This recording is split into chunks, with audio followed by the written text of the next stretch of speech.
You know, you always think the worst part of a breakup is when they leave. You picture the slam of the door, the fights, the ugly crying in the middle of the night. But sometimes, it's not the ending that breaks you. It's what happens after, when people start telling lies about your child. My name is Alara Moore, and if you asked anyone who really knows me, they'd say I'm quiet, a little stubborn, and maybe too trusting for my own good. I loved Jason Carter with everything I had. He was charming, quick-witted, the kind of guy who could light up a whole room. And for a while, I believed he loved me too. But after I gave birth to our son, Liam, everything changed. Jason got cold, distant. One day, he just stopped coming home. And eventually, he left for good. I thought the worst was over. I thought I'd buried that part of my life. Until last Saturday. It was supposed to be a simple afternoon.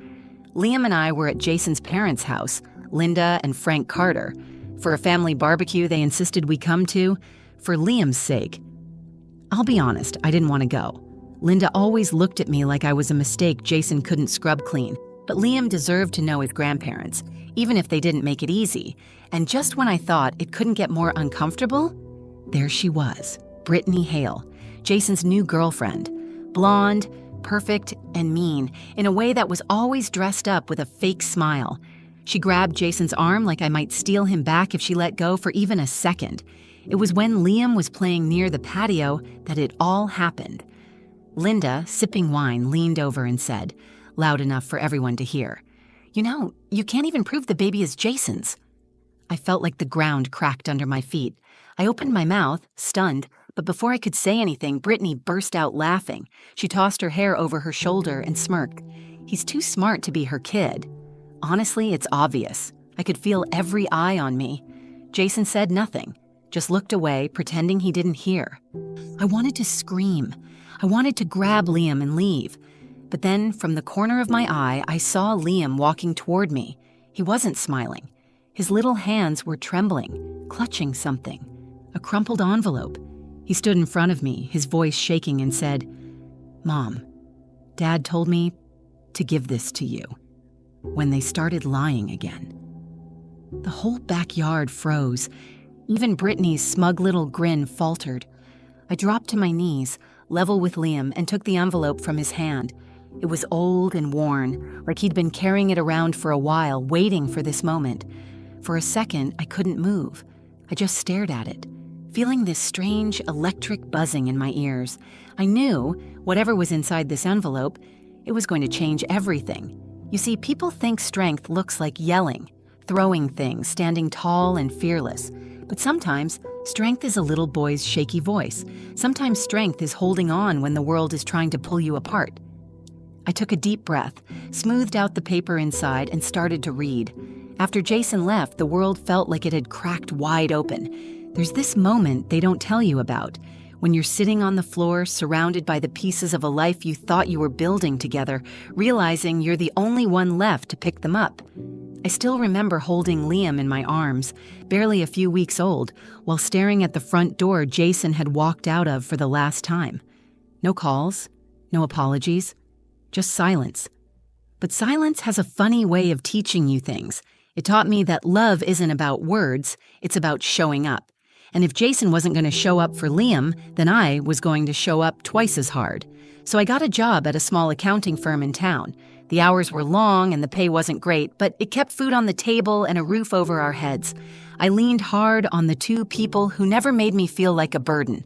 My mom, Marie Moore, who lived a few miles away and spoiled Liam with homemade cookies and bedtime stories, and my younger brother, Caleb, who treated Liam like a little sidekick, teaching him to ride a bike and sneaking him candy when I wasn't looking. It wasn't easy.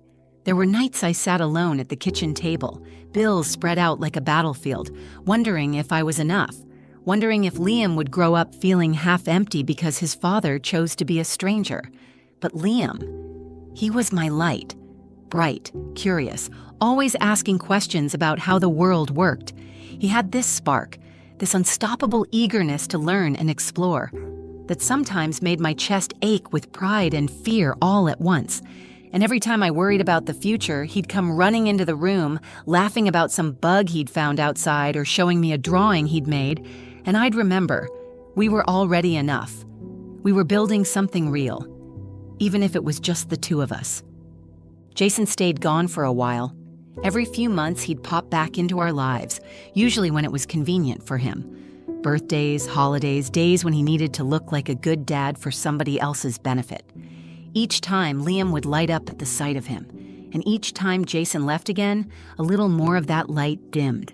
I never badmouthed Jason to Liam, not once. Even when I wanted to scream at the injustice of it, I smiled and said, "Your dad loves you in his own way." Because I refused to make my son carry the weight of Jason's failures. Then came Brittany. I heard about her before I met her. She was everything Jason liked, pretty, young, and easy to impress. When he brought her around for the first time, it was like she was putting on a show, treating Liam like a prop she could use to win over Jason's parents. It didn't take long for the comments to start. Little digs at me, slipped into casual conversation, questions about Liam's looks, his manners, his genius little brain, said with a laugh that didn't quite reach her eyes. At first, I tried to ignore it. I told myself it didn't matter what she thought. But then Jason's mother, Linda, started joining in. And suddenly, it wasn't just Brittany's snide remarks. It was Jason's whole family whispering behind my back, picking apart my life, my parenting, my son, sowing seeds of doubt wherever they could. And Jason, he just stood there, smiling, letting it happen. I told myself I wouldn't let them get under my skin. I told myself they couldn't touch what Liam and I had built. But when they invited us to that family barbecue, when they insisted we come for Liam's sake, I knew deep down it wasn't about family at all. It was about control. It was about humiliation.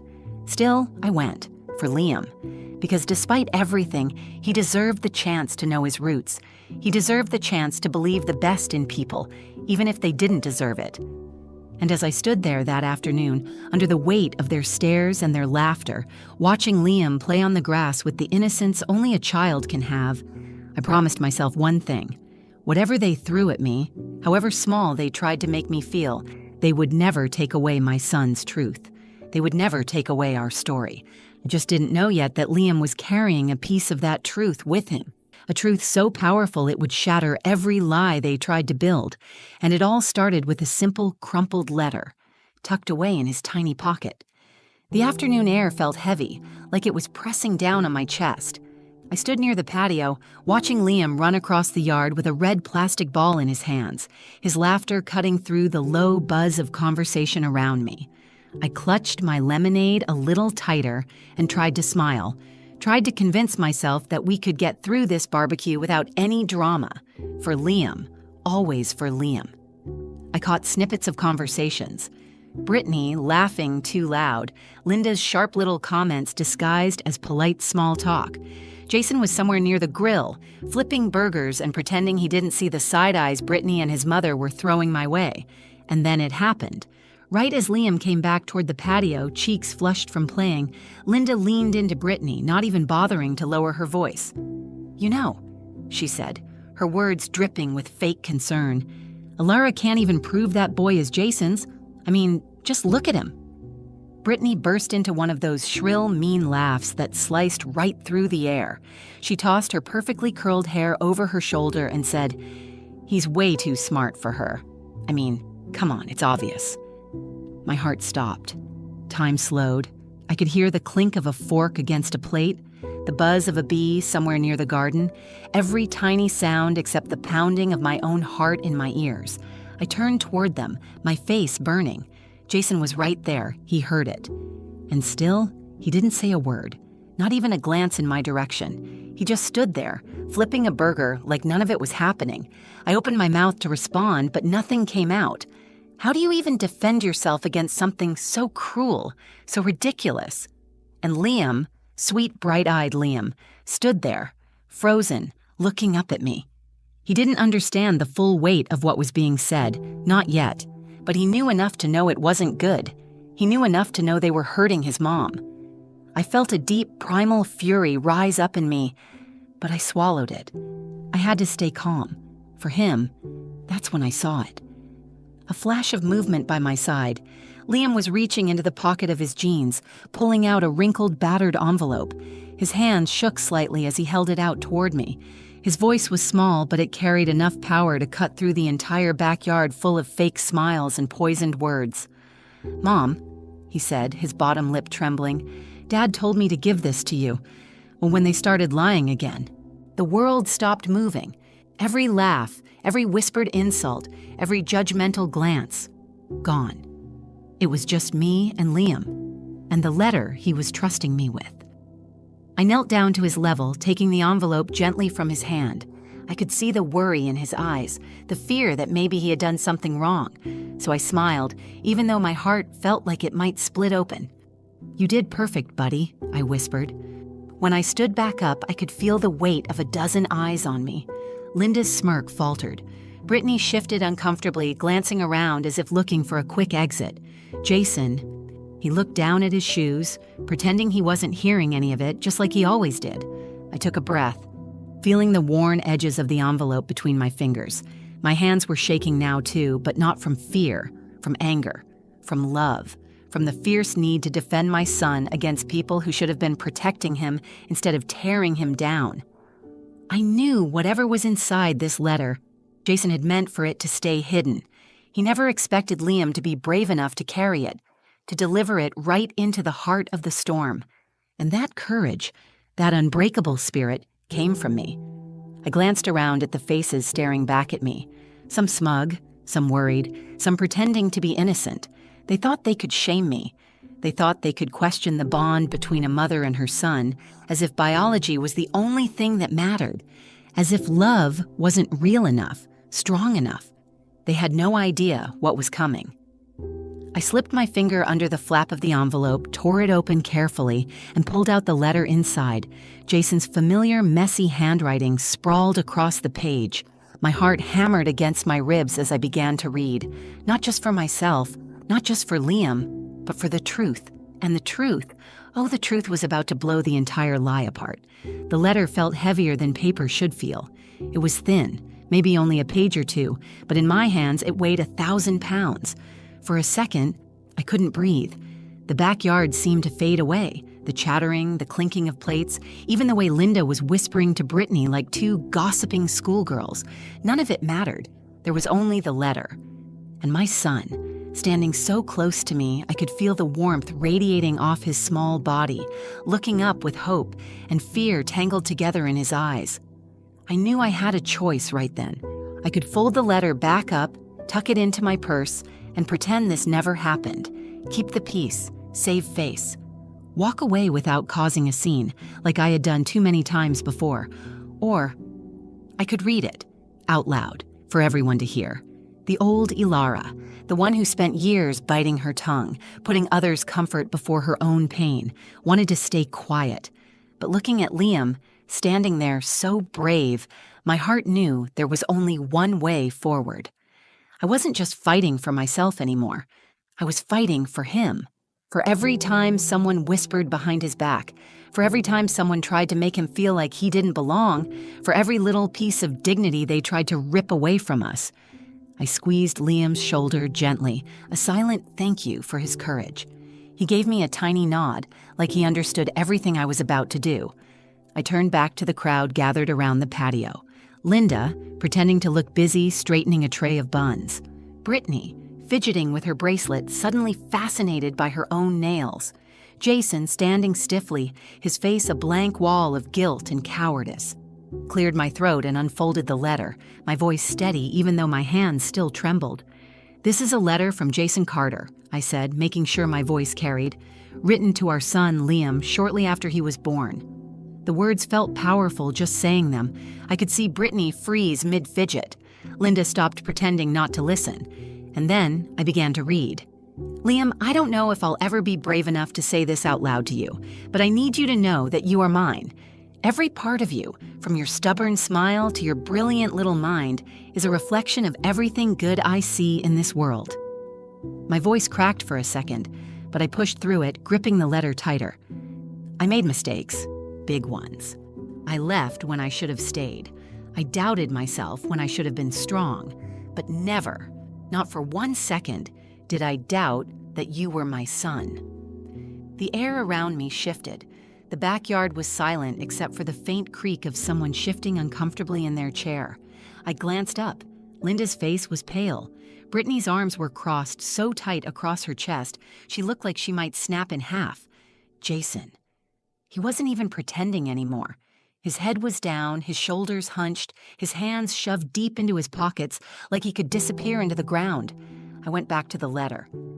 If anyone ever makes you feel like you don't belong or questions who you are, know this: you are my son. Nothing anyone says can change that. And you come from a mother who is stronger than any lie they can tell. Tears blurred my vision, but I kept reading, my voice growing stronger with every word. You are loved, Liam.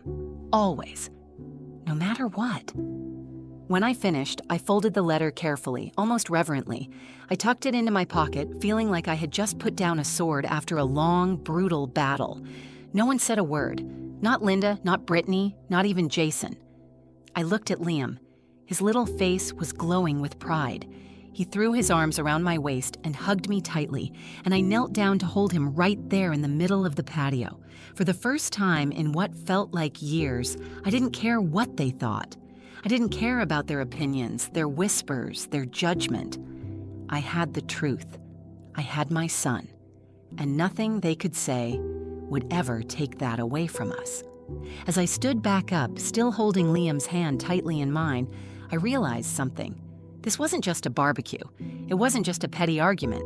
It was a battlefield, and we had just won. Not because Jason admitted anything, not because they apologized, but because Liam knew, without a shadow of a doubt, that he was wanted, he was loved, and he was enough. And no one, not even Jason's family, could rewrite that truth. When I finished reading the letter, I looked up, and for a moment, no one moved. The backyard that had been so loud a few minutes ago, filled with laughter and casual cruelty, was now completely still. You could have heard a pin drop. Jason's parents, Linda and Frank, stared at me like they'd just seen a ghost.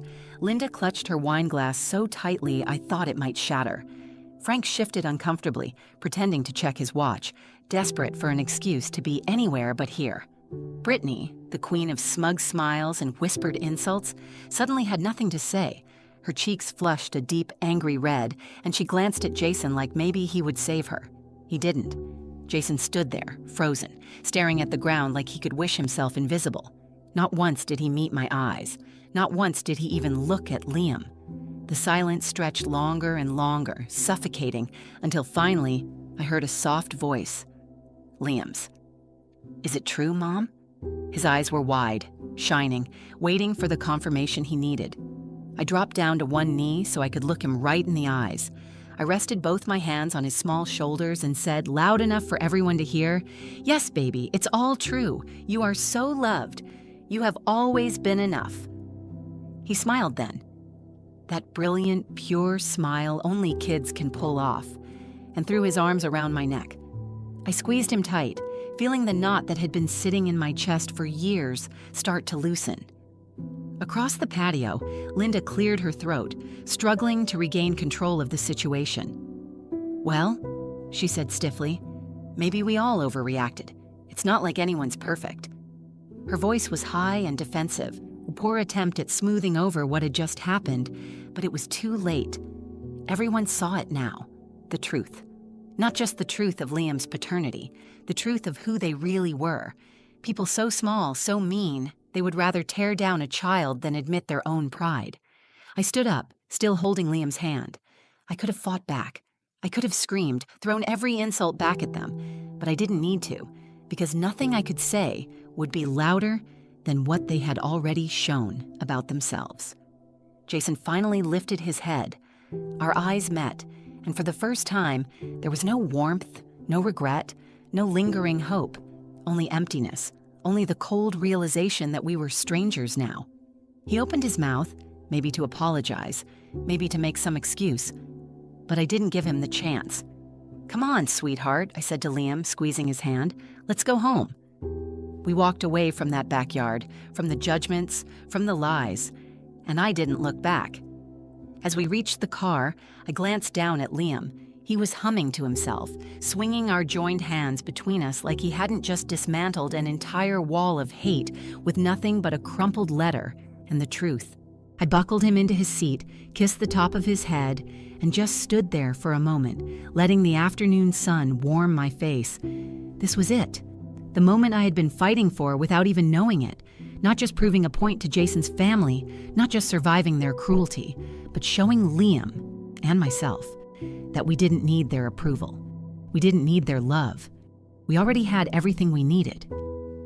Driving home, Liam chatted about the bugs he had seen in the backyard and whether we could stop for ice cream. He was already moving forward, already leaving the ugliness behind. And as I listened to him, I realized so was I. We were free, truly free. Not because Jason's family believed us, I didn't care if they ever did, but because Liam believed. He believed in himself, in me, in the unshakable bond between us that no lie, no doubt, no whispered insult could ever break. When we got home, I tucked the letter into a little box on my nightstand, a box where I kept the things most precious to me. I didn't need to read it again. I didn't need proof. But one day, when Liam was older, if he ever doubted again, if the world ever tried to convince him he wasn't enough, I would show him that letter, and I would remind him he was always chosen, always loved, always enough. After that day, something shifted inside me. It wasn't loud or dramatic. It wasn't the kind of change that announces itself with fireworks. It was quiet, steady, unshakable. For the first time in years, I didn't feel like I was fighting to prove something. I didn't feel like I had to shrink myself down to make anyone else comfortable. I didn't feel like I had to explain my family or my son or myself to anyone who didn't deserve to know us. Jason's family never brought up the DNA lie again. There were no more snide comments, no more pointed looks. Not because they suddenly believed in us, but because the truth had stripped away every excuse they had to be cruel. They tried to smooth things over in little ways, an extra gift for Liam on his birthday, an invitation to another family gathering, empty gestures that I politely but firmly turned down. Because once you see people for who they truly are, you can't unsee it. You can't build a bridge from lies and pretend it's strong enough to hold real love. Jason stayed distant after that day. He still sent birthday cards, still showed up sometimes when it was convenient. But the part of me that used to ache for him to be a better father, that part was gone. I realized I couldn't make Jason be the man Liam deserved, but I could be the mother Liam needed. I could be the safe place he always came home to. And the truth is, Liam didn't miss what he never really had. He was too busy living, too busy growing into the kind of boy who made everyone around him better just by being himself.